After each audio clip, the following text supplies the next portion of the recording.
الحمد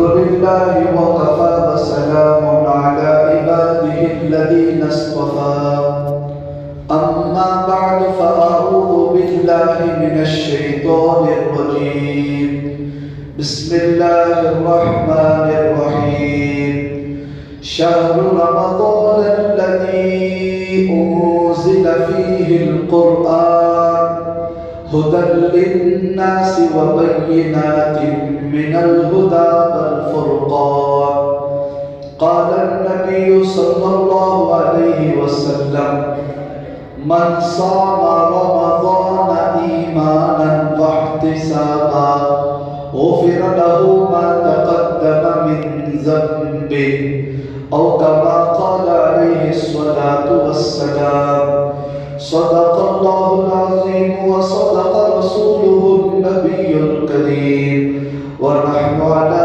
ذلك لمن الشاهدين والشاكرين والحمد لله رب العالمين.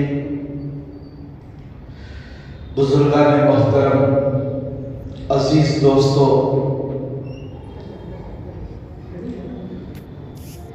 خطبے میں میں نے جو آیت اور حدیث پڑھی ہے اس کو سامنے رکھ کر جو باتیں میں آپ کو بتانا چاہتا ہوں وہ یہ ہے کہ ہم رمضان المبارک کی تیاری کیسے کریں. آج شعبان کی 22 تاریخ ہے اور گنے چنے 7 دن رہ گئے ہیں. آج کے جمعہ کو چھوڑ کر اور کل ہفتے کا دن ہے. آنے والے ہفتے کو چھوڑ کر اس کے بعد کا جو ہفتہ ہے وہ رمضان المبارک کی پہلی تراویح پڑھنے کا ہے.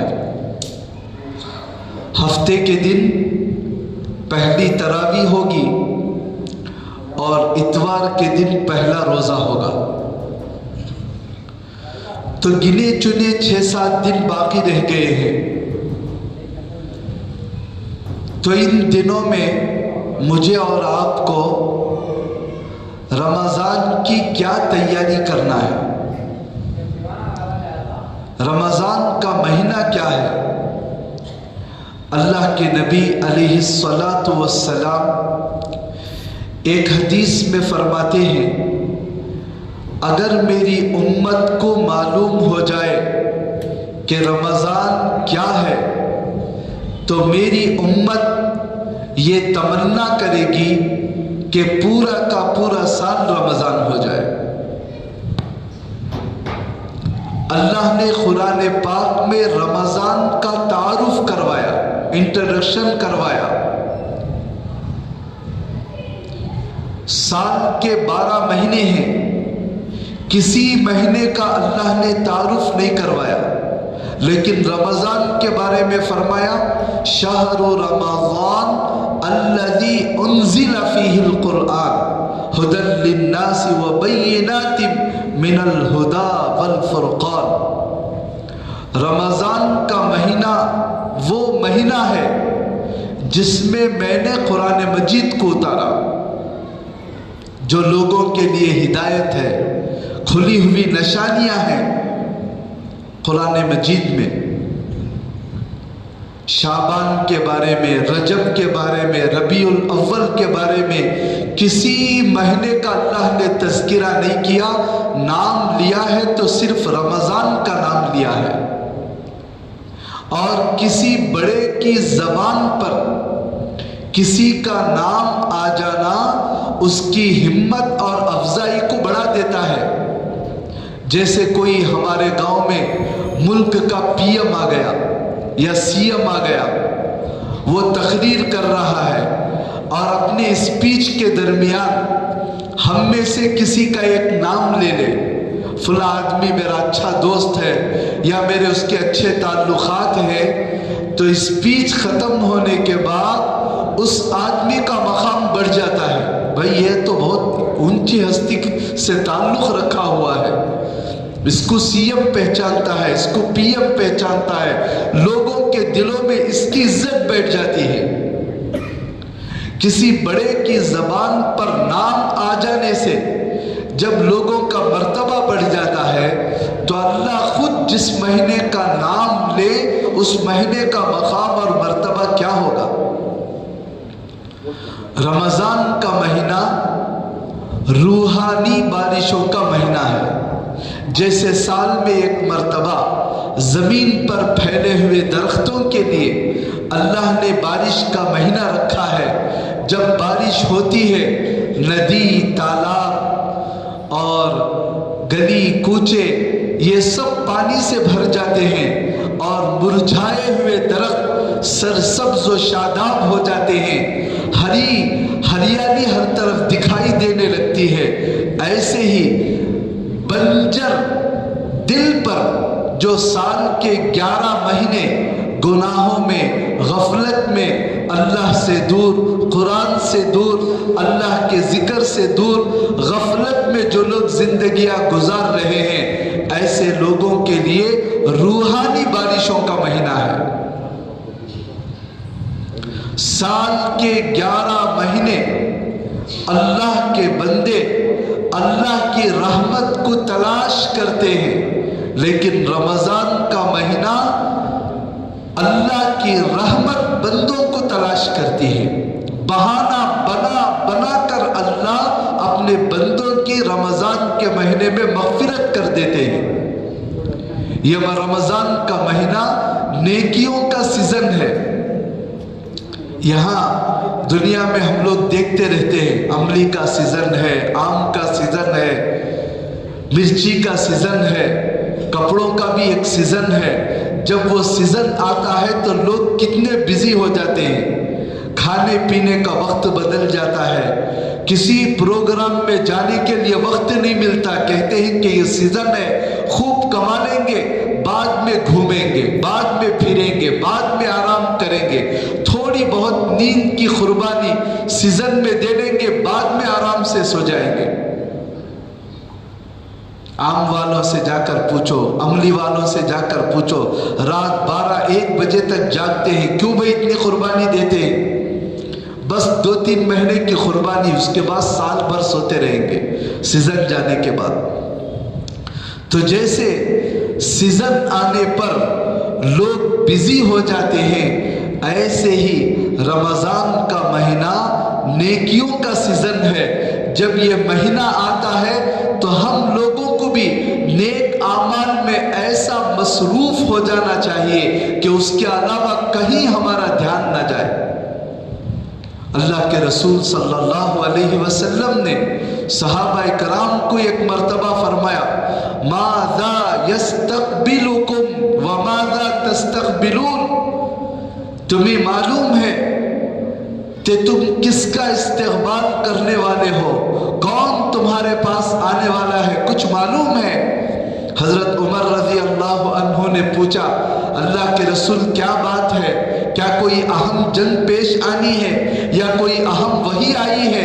اللہ کے نبی نے فرمایا، نہیں ایسی بات نہیں ہے، تمہارے اوپر ایک ایسا بابرکت مہینہ آ رہا ہے جس مہینے کی پہلی رات میں اللہ پورے ایمان والوں کی مغفرت فرما دیتا ہے. ہم خود سوچ کر دیکھو، ہمارے گھروں میں کوئی مہمان آنے والا ہے، بہت احترام والا، عزت کے لائق، تو کتنے دن پہلے ہم گھروں کی صفائی کرتے ہیں؟ کم از کم 1-2 دن پہلے تو گھر کی صفائی کر لیتے ہیں، مہمان کے ٹھہرنے کے لیے جگہ بنا لیتے ہیں، کھانے پینے کی چیزیں پہلے سے لے کر آ جاتے ہیں تاکہ مہمان آنے کے بعد اسے راحت پہنچے، اس کے ساتھ کچھ وقت گزارے. دنیا کے مہمانوں کے لیے جب اتنا اکرام کرتے ہیں تو اللہ سال میں 1 مرتبہ یہ رمضان کا مہمان ہمارے پاس بھیج رہا ہے تو اس کا کیسا اکرام کرنا چاہیے.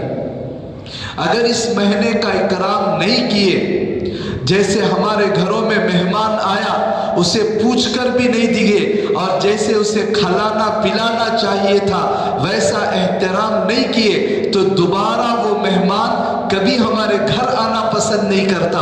ایسے ہی رمضان جیسے بابرکت مہینے میں کوئی غفلت سے، لاپرواہی سے، بے قدری سے گزار دیا تو پھر سال کے 11 مہینے بھی اس کی نحوست کو بھگتتا رہتا ہے۔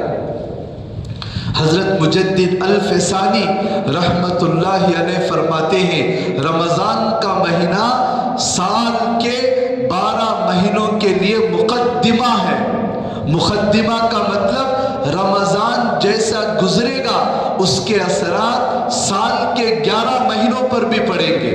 اگر رمضان میں نمازیں چھوٹ رہی ہیں، رمضان میں تراویح چھوٹ رہی ہے، رمضان میں گناہ کے کام ہو رہے ہیں، رمضان میں فون میں بزی ہے، رمضان میں بیکار کاموں میں بزی ہے، تو خوب تجربہ کر کے دیکھ لو رمضان گزرنے کے بعد باقی 11 مہینے بھی انہی مصیبتوں کے اندر ہم لوگ مبتلا ہوتے ہیں۔ نمازیں بھی چھوٹ رہی ہیں اور جو ہے دوسرے کام بھی ایسے ہی غلط کام ہوتے رہتے ہیں۔ اس لیے جو یہ چاہتا ہے سال کے 12 مہینے متقی پرہیزگار بن کر اللہ کا صحیح فرما بردار بندہ بن کر زندگی گزارے، اس کو چاہیے کہ رمضان کا مہینہ صحیح گزار لے، اس کا ایک ایک سیکنڈ بھی غفلت سے ضائع ہونے سے بچا لے، باقی 11 کے 11 مہینے صحیح ہو جائیں گے۔ رمضان میں جس کی آنکھ سدھر گئی 11 مہینے بھی اس کی آنکھ غلط نہیں دیکھ سکتی۔ رمضان میں جس کے زبان کا استعمال صحیح ہو گیا سال کے 11 مہینے زبان کا استعمال صحیح ہو جاتا ہے۔ اس لیے رمضان کا بہت بابرکت مہینہ آ رہا ہے تو اس کا استقبال کے لیے ابھی سے ہم لوگوں کو تیاری کرنا ہے۔ اب کیا تیاری کریں گے رمضان کے لیے؟ 2 طرح کی تیاری، ایک روحانی اور دوسرا جسمانی۔ ایک تیاری وہ ہے جس کا تعلق ہماری روح سے ہے، دوسری تیاری وہ ہے جس کا تعلق ہمارے جسم سے ہے۔ دونوں کی تیاری رمضان آنے سے پہلے کر لینا ہے۔ روحانی کیا تیاری؟ روحانی تیاری کے لیے سب سے پہلے مجھے اور آپ کو اپنے دل و دماغ کو یہ بات سمجھانا ہے، اپنے دلوں میں اس بات کو بٹھانا ہے، ہم یہ تصور کر لیں آنے والا رمضان میری زندگی کا آخری رمضان ہے۔ آنے والا رمضان میری زندگی کا آخری رمضان ہے۔ جب یہ احساس ہوگا، جب یہ فکر ہوگی تو آنے والے رمضان کا احترام خود بخود دل میں پیدا ہو جائے گا۔ جیسے کوئی آدمی سعودی عرب کمانے کے لیے جاتا ہے، جب وہ آخری دن اس کا ہوتا ہے وہاں سے واپس آنے کا، اس کو بتا دیا جائے کہ بھئی کل تیرا آخری دن ہے، کل تجھے اپنے ملک کو جانا ہے، تو وہ آرام سے روزانہ 10 بجے سونے تک نہیں سوتا، بلکہ اس کے ایک دن پہلے ہی اس کی نیند اڑ جاتی ہے۔ جو سامان خریدنا ہے وہ خرید لیتا ہے، جس کو کوئی امانت پہنچانا ہے پہنچا دیتا ہے، جو کچھ تیاری کر لینا ہے وہ تیاری میں لگ جاتا ہے۔ ایسے ہی دل و دماغ کو ہم لوگ سمجھائیں آنے والا رمضان تیری زندگی کا آخری رمضان ہے، کیا پتا کہ آئندہ رمضان ملے گا یا نہیں ملے گا۔ اگر مل بھی گیا تو کیا بھروسہ ہے کہ صحت باقی رہے گی یا باقی نہیں رہے گی۔ اس لیے آنے والے رمضان کی ابھی سے تیاری کرنا ہے۔ اللہ کے رسول علیہ السلام صحابہ کو ایک دعا سکھاتے تھے۔ حضرت عبداللہ بن صامت رضی اللہ عنہ غالباً فرماتے ہیں کانا یعلمنا رسول اللہ صلی اللہ علیہ وسلم، جب رمضان آتا تو اللہ کے رسول ہمیں یہ کلمات سکھاتے اور یوں کہتے کہ اس دعا کا اہتمام کرو، اللہم سلمنی لی رمضان وسلم رمضان لی وتسلمہ متقبلا۔ اے اللہ رمضان کے لیے مجھے سلامتی عطا فرما، مجھے صحت عطا فرما، تندرستی عطا فرما، ہر قسم کے ٹینشن سے میری حفاظت فرما۔ یہ معنی ہوتے ہیں سلامتی کے، کوئی ٹینشن مجھے نہ ہو، کوئی پریشانی مجھے نہ ہو، صحت رہے تاکہ میں روزہ رکھ سکوں، سکون کے ساتھ تراویح پڑھ سکوں، اس لیے مجھے سلامتی عطا فرما۔ وسلم رمضان علی، اور میرے لیے رمضان کو بھی سلامتی والا بنا دے۔ رمضان کا مہینہ آئے تو مجھے اس حالت میں ملے کہ رمضان کا مہینہ بھی سلامتی کے ساتھ ملے۔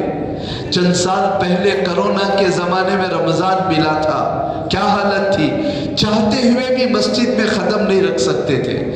5 آدمیوں نے پوری تراویح پڑھی، 5 آدمیوں نے پورا رمضان گزارا، اس کے علاوہ 6واں آدمی مسجد میں قدم نہیں رکھ سکتا تھا، تراویح نہیں پڑھ سکتا تھا، افطاری کے لیے کوئی سامان خریدنے کے لیے باہر نہیں جا سکتا تھا۔ ہو سکتا ہے کہ ایسی مصیبت مقدر میں ہو، اس لیے دعائیں مانگنے کا اہتمام کریں کہ یا اللہ رمضان کو بھی میرے لیے سلامتی والا بنا دے۔ ایسا نہ ہو کہ گھر میں کوئی بیمار پڑ گیا، یہ سیریس ہو گیا، ایمرجنسی کا مسئلہ ہے، اب اس کو لے کر ہسپتال پھر رہے ہیں، جس سے روزے بھی قضا ہو رہے ہیں، تراویح بھی چھوٹ رہی ہے۔ رمضان کے بابرکت مہینے میں بھی ٹینشن مصیبتیں نہ ہو، اس لیے اللہ کے رسول صحابہ کرام کو دعائیں سکھاتے تھے۔ اللہ سے دعا کرو کہ یا اللہ مجھے بھی سلامتی عطا فرما اور رمضان کا مہینہ بھی سلامتی کے ساتھ مجھے عطا فرما۔ وَتَقَبَّلْهُ مِنْهَا وَتَسَلَّمْهُ مُتَقَبَّلًا، اور رمضان میں ایسے اعمال کی توفیق عطا فرما جس سے وہ اعمال قبول بھی ہو جائے۔ رمضان ملنا بہت بڑی نعمت، اس سے بڑی نعمت رمضان میں نیک اعمال کرنا، اور اس سے بڑی نعمت وہ نیک اعمال اللہ قبول کر لے۔ تینوں دعائیں اللہ کے رسول نے سکھائی صحابہ کرام کو۔ رمضان بھی ملے، رمضان میں نیک اعمال کرنے کی توفیق بھی ملے، اور وہ نیک اعمال اللہ قبول بھی کر لے، ورنہ میرے دوستو رمضان ملا، نیک اعمال کی توفیق نہیں ملی تو ہم سے زیادہ بد نصیب کوئی نہیں ہے۔ اللہ کے رسول نے ایسے آدمی کو جسے رمضان ملا، مل کر بھی اس کی مغفرت نہیں ہوئی، تو ایسے آدمی کو اللہ کے نبی نے بددعا فرمائی ہے، حضرت جبرائیل نے بددعا کی ہے۔ حضرت جبرائیل نے کہا ایسا آدمی ہلاک اور برباد ہو جائے جس کو رمضان مل کر بھی اس کی مغفرت نہ ہو۔ اللہ کے رسول نے دعا فرمائی، یا اللہ اس جبرائیل کی اس دعا کو قبول فرما اور اس آدمی کو ہلاک اور برباد فرما جسے رمضان مل کر بھی اس کی مغفرت نہ ہوئی ہو۔ اور کس کی مغفرت نہیں ہوتی رمضان مل کر بھی؟ رمضان مل کر بھی روزہ نہ رکھے، رمضان کے مہینے میں بھی تراویح نہ پڑھے، رمضان کے مہینے میں بھی غلط دیکھنا نہ چھوڑے، رمضان کے مہینے میں بھی جھوٹ بولنا نہ چھوڑے، ایسا آدمی ضرور ہلاک اور برباد ہوگا اور جبرائیل علیہ السلام کی بددعا کا مستحق بنے گا۔ اب سوچ کر دیکھو، جس کو جبرائیل علیہ السلام کی بددعا لگی ہو، جس کو اللہ کے رسول کی بددعا لگی ہو، کیا وہ رمضان کے بعد سکون کے ساتھ جی سکتا ہے؟ کیا اس کی زندگی میں، اس کی کمائی میں برکتیں اتر سکتی ہے؟ کیا اس کے دل کو سکون ملے گا؟ اللہ نے جس کا سکون غارت کر دیا، اللہ کے رسول کی بددعا سے جس کے اوپر لعنت اتری، اس کی پریشانی دنیا کا کوئی انسان دور نہیں کر سکتا۔ اس لیے ہم لوگوں کو چاہیے کہ ابھی سے اللہ سے دعا بھی کرتے رہے۔ اللہ کے رسول علیہ السلام رجب کا مہینہ دیکھ کر دعا کرتے تھے، اللہم بارک لنا فی رجب و شعبان وبلغنا رمضان، اے اللہ رجب میں اور شعبان میں برکت عطا فرما اور رمضان تک پہنچا دے۔ ہم لوگ بھی دعا کرتے رہے کہ یا اللہ 8 دن باقی رہ گئے ہیں، رمضان تک ہمیں پہنچا دے، سلامتی سے پہنچا دے، گناہوں سے بچا کر پہنچا دے اور صحیح سالم رمضان گزارنے کی توفیق عطا فرما۔ اس کی دعاؤں کا ابھی سے اہتمام کرنا چاہیے۔ تو سب سے پہلی بات روحانی تیاری کی کیا ہے؟ ہم اپنے آپ کو سمجھائیں کہ یہ رمضان میری زندگی کا آخری رمضان ہے، اس لیے جو کچھ کرنا ہے اسی رمضان میں مجھے کر لینا ہے۔ ابھی سے ذہن بنائیں گے تو رمضان آنے پر وہ اعمال کرنا آسان ہو جاتا ہے، ورنہ شیطان سمجھاتا رہتا ہے ابھی تو تو جوان ہے، یہ رمضان گزارنے دے، بعد کا رمضان اچھا گزار لیں گے، شادی ہونے کے بعد کے رمضان اچھا گزار لیں گے، بڑھاپے کے بعد کے رمضان اچھا گزار لیں گے، اب تو یہ جوانی ہے ذرا مزے کر لیں گے، کیا پتا کہ بڑھاپے تک زندگی باقی رہے یا نہ رہے۔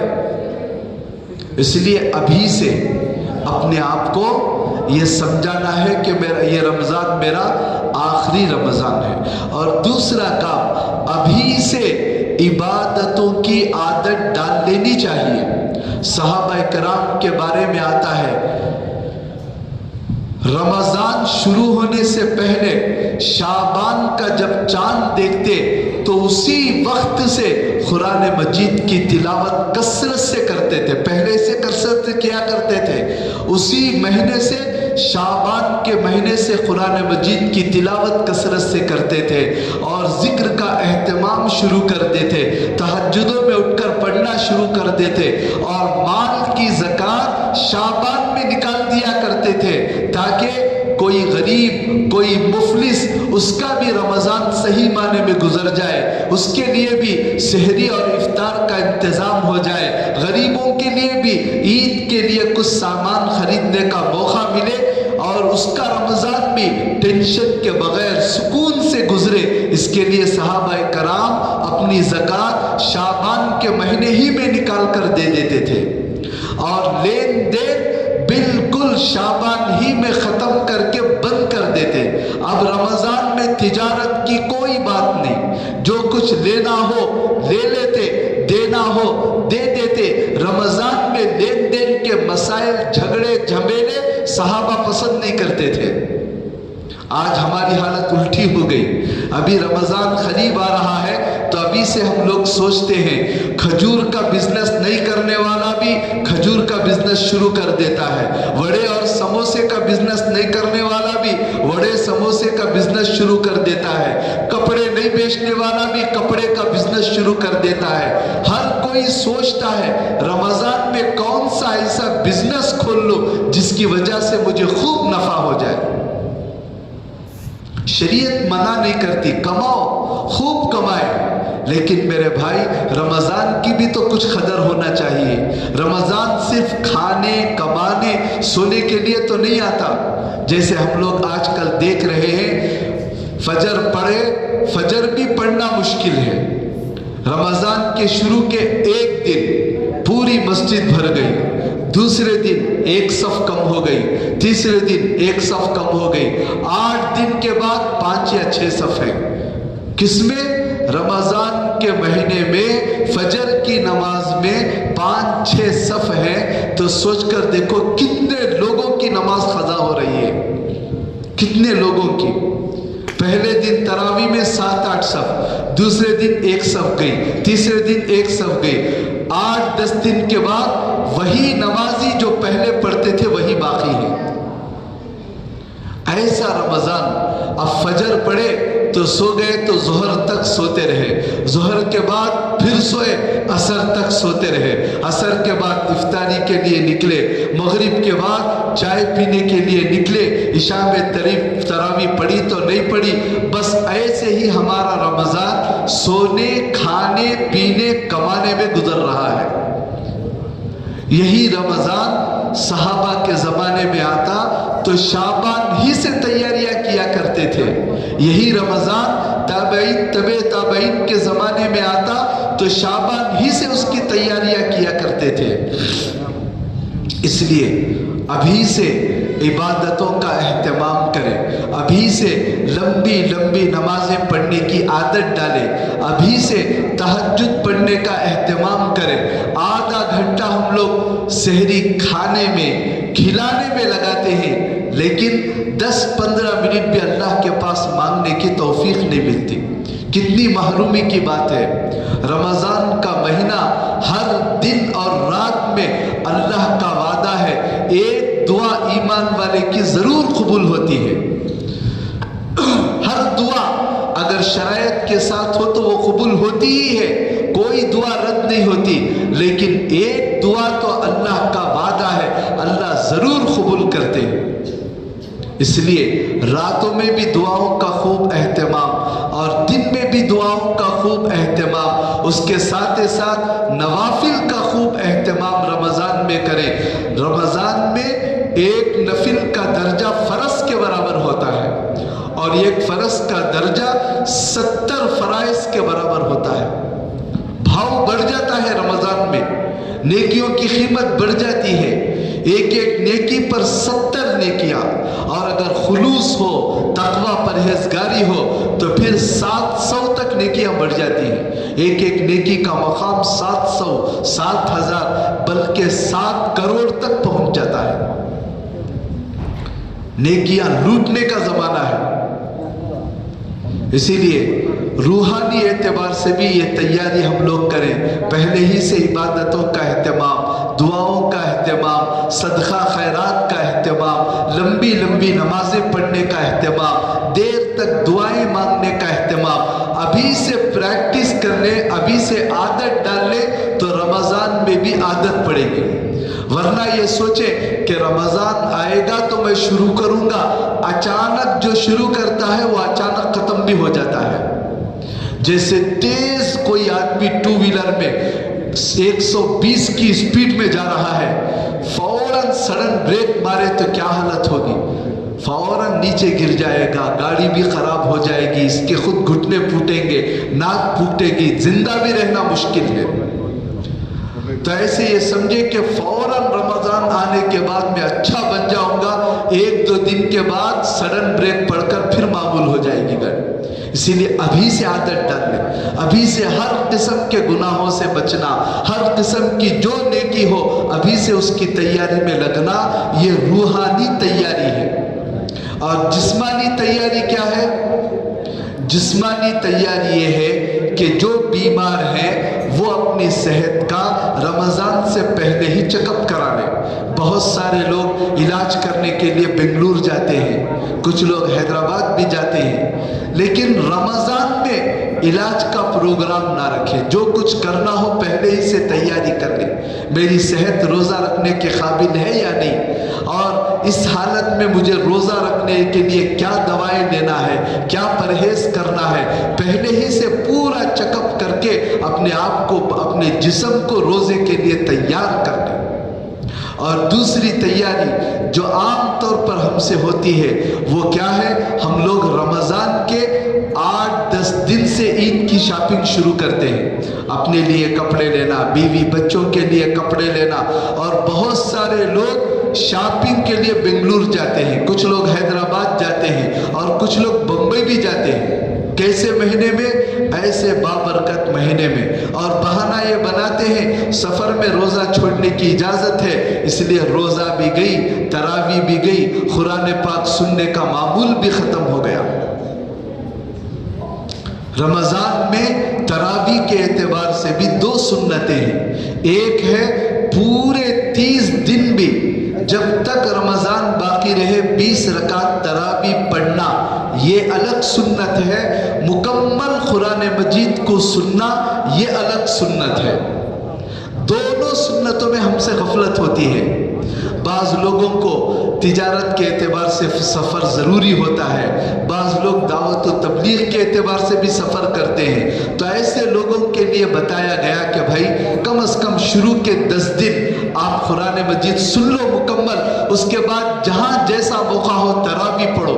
اب یہ جو شروع کیا گیا، اکثر لوگ پڑھتے تو ہیں لیکن 10 دن کے بعد تراویح بالکل چھوڑ دیتے ہیں کہ 10 دن میں ہماری قرآن ہو گئی، اب تراویح مسجد میں چل رہی ہے، یہ صاحب دکان میں بیٹھ کر تجارت کر رہے۔ کتنی بڑی اللہ کی نعمت کی ناقدری ہے۔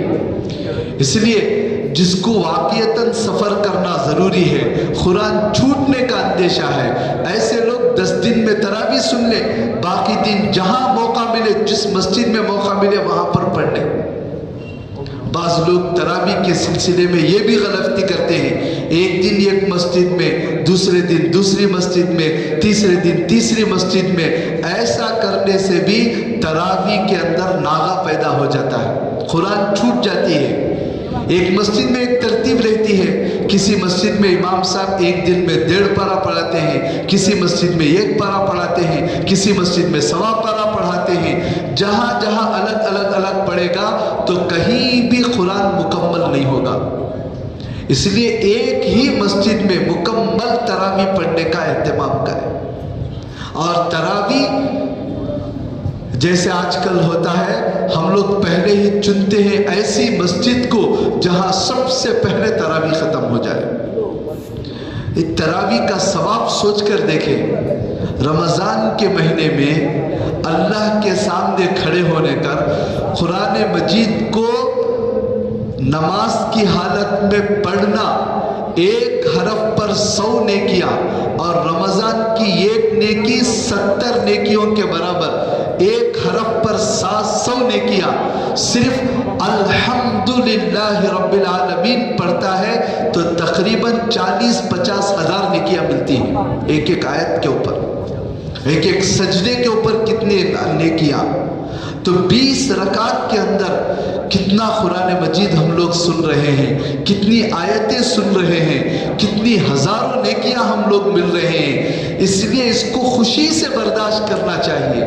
اللہ کے رسول اللہ کے سامنے جب کھڑتے عبادت میں، نماز میں، ایسا کھڑتے تھے پاؤں پر ورم آ جاتا تھا، پاؤں تھک جاتے تھے۔ ان کی حالت کو دیکھ کر امی جان حضرت عائشہ کو رونا آتا تھا۔ اور ہماری حالت، ہم لوگ پہلے ہی تلاش کرتے ہیں ایسی مسجد کو جہاں جلدی ختم ہو جائے۔ جلدی ختم کر کے بھی کیا کرتے ہیں، جا کر کچھ عبادت کرنا ہے یا جلدی سونا ہے، نہیں، کھا کر جلدی پڑھ کر ہوٹلوں کے پاس گپ شپ میں، بیکار باتوں میں وقت ضائع کرتے ہیں۔ اس کے بجائے اطمینان کے ساتھ تراویح پڑھنے کی کوشش کریں، اطمینان کے ساتھ ایک ہی مسجد میں مکمل قرآن مجید کو سننے کا اہتمام کریں۔ اور تیسری تیاری جسمانی اعتبار سے، رمضان کے اندر جتنا سودا سلف ہے پہلے ہی سے خرید کر گھر کے حوالے کر دیں۔ سودے لاتے ہیں تو رمضان کے اندر ہمارا سودے لانے میں بھی وقت برباد نہ ہونا چاہیے۔ ایمرجنسی کوئی ضرورت پڑ گئی، کوتمیر یا مرچی کا ٹا یا کوئی ایمرجنسی لے لیے، ورنہ جو ضرورت پڑتی ہے، ہر آدمی کو معلوم ہے گھر میں کھانے پکانے کیا چیزیں ضرورت پڑتی ہیں، رمضان سے پہلے اس کا انتظام کر کے بالکل اپنے آپ کو فارغ ہو جائے۔ اور چوتھی بات، آخری بات، رمضان صحیح گزارنے کے لیے، رمضان میں روزوں کو قبول کروانے کے لیے، اللہ کی رحمت کا امیدوار بننے کے لیے، اللہ کی مغفرت کا مستحق بننے کے لیے، اپنے آپ کو اللہ کا محبوب بندہ بنانے کے لیے، سب سے بڑی بات انٹرنیٹ کا استعمال صحیح کر لیں۔ فون کا غلط استعمال بند کر دیں، ورنہ میرے دوستو جتنی عبادتیں ہم کی ہیں وہ فون کے ذریعے برباد ہو رہی ہیں، ہو جائیں گی۔ رمضان کے مہینے میں دوسرے دنوں کے مقابلے میں ہم لوگ زیادہ فون یوز کرتے ہیں، بیکار ہیں، صبح تہجد میں اٹھ گئے، اب کیا ٹائم نہیں گزر رہا تو فون اٹھا کر دیکھتے بیٹھ گئے۔ کیا دیکھتے بیٹھ گئے؟ بیان سننے کے لیے بھی بیٹھو اور قرآن کی تفسیر بھی فون نکال کر سنتے رہو، تھوڑی دیر کے بعد ہمارا نفس غلط دیکھنے کی طرف جائے گا۔ رمضان کے مہینے بھی فلمیں دیکھ رہے ہیں، رمضان کے مہینے میں بھی گندی چیزیں دیکھ رہے ہیں، رمضان کے مہینے میں بھی فون لے کر عورتوں کے جسموں کو گھور رہے ہیں۔ کہاں سے اللہ کی نورانیت دل کے اندر داخل ہوگی؟ کہاں سے رمضان کا روزے کے برکات حاصل ہوں گے؟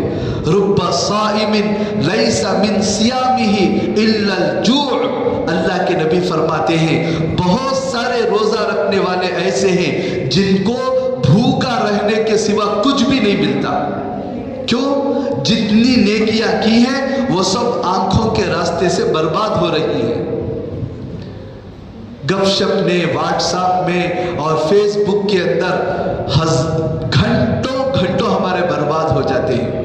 اس لیے رمضان کے اندر ہم نے بڑوں کو بھی دیکھا، کتنے مصروف آدمی، ایسے آدمی بھی پہلے سنتے تھے جب گھروں کے اندر وہ ٹیلی فون ہوتا تھا تو رمضان کا مہینہ جب چاند نظر آتا تو اس کی وائر کو کٹ کر دیتے کہ رمضان تک اب کسی سے کوئی تعلق نہیں، میں ہوں، میرا اللہ ہے۔ کتنے اللہ والے بزرگان دین اس وقت بڑے بڑے اکابرین، ان کی زندگیاں اٹھا کر دیکھو، یہ سال کے 11 مہینے مصروف رہتے ہیں، رمضان آ گیا پورا کا پورا مہینہ بس مسجد میں اعتکاف میں بیٹھ گئے، میں ہوں، میرا اللہ ہے۔ فون بھی بند، انٹرنیٹ بھی بند، چیٹنگ بھی بند، کوئی مصروفیت نہیں، بس رمضان صحیح گزارنا ہے۔ رمضان صحیح گزرے گا باقی 11 مہینے بھی صحیح گزریں گے۔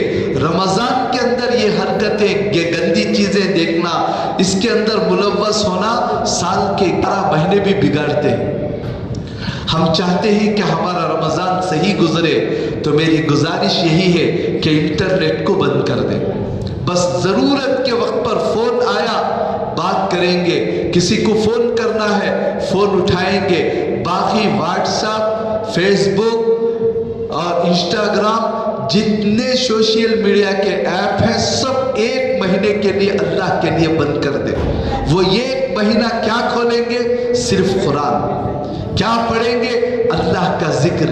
کیا جاری رہے گا؟ چلتے پھرتے اٹھتے بیٹھتے ہر وقت زبان پر اللہ کا ذکر ہو، اللہ کا خوف ہو، جنت کی طلب ہو، جہنم کی سے پناہ مانگ رہے ہو، ہر وقت ہاتھ میں تسبیح رکھے تاکہ رمضان کا ایک سیکنڈ بھی غفلت سے ضائع ہونے نہ پائے۔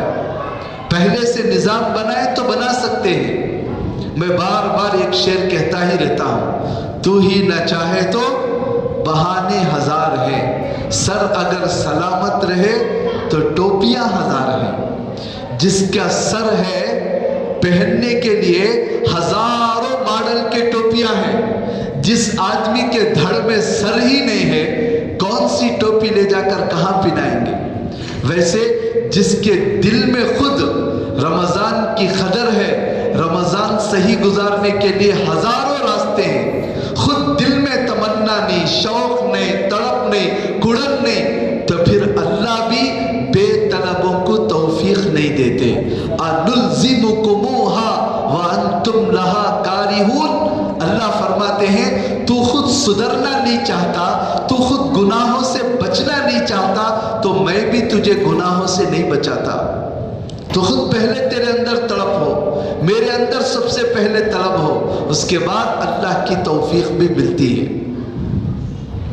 تو بس پورے بیان کا خلاصہ یہی ہے، بہت بابرکت مہینہ آ رہا ہے، ابھی سے ہم لوگ صحت کے اعتبار سے بھی تیار ہو جائیں، تمام کاموں سے فارغ بھی ہو جائیں، ابھی سے نیک اعمال، لمبی لمبی نمازیں، لمبے لمبے دعائیں کرنا، خوب صدقہ اہتمام کرنا، یہ چیزیں انشاءاللہ آنے والے رمضان کو صحیح گزارنے کا معاون بنے۔